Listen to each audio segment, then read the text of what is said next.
Hi, this is Janey, Imaani, and welcome to Emotional Awareness.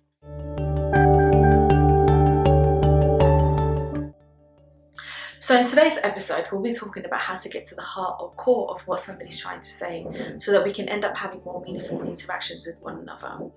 You know, so often we end up getting into arguments with people because they misunderstood what we were trying to say or what we meant or what we wanted. So I'll give you an example. Say if you turn to your husband or your sister because you've had a hard day at work and you need some comfort.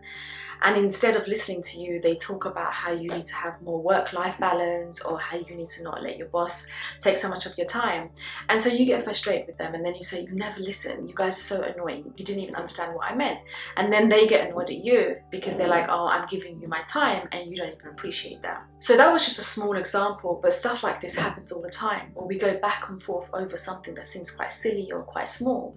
You know, when we're talking to each other, we miss each other, you know, like we end up being like two ships sort of sailing in the dark. So when we're talking to each other, we actually miss the point of what the other person was trying to say because of our reaction. And this often happens because it's easier to show our anger and say you never listen, you don't care, than it is to say you hurt my feelings.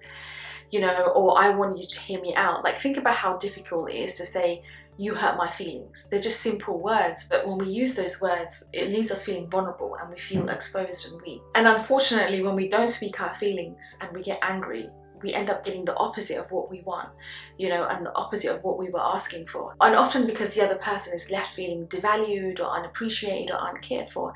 And when they're in that place, it's really hard for them to reflect to see what they did wrong.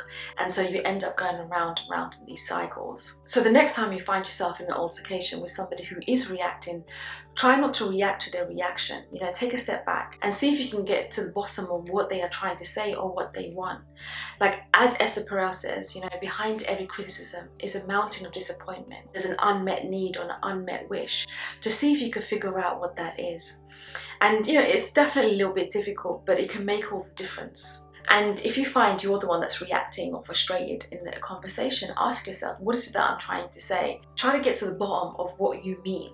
And speak your feelings. It's definitely a risk to speak your feelings, because say if you do allow yourself to be vulnerable and you tell the person, you know, I want you to hold me, or I just want you to tell me that I'm special, make me feel like I'm special, and the person rejects you, that's harder. You know, that will be the biggest pain of all. And so it's much easier to throw out insults.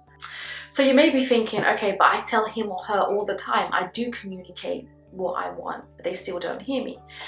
You know, perhaps that's true, but what I've seen is that a lot of time when people say that they're communicating their feelings or their needs, they're just communicating their resentments or their irritations, you know?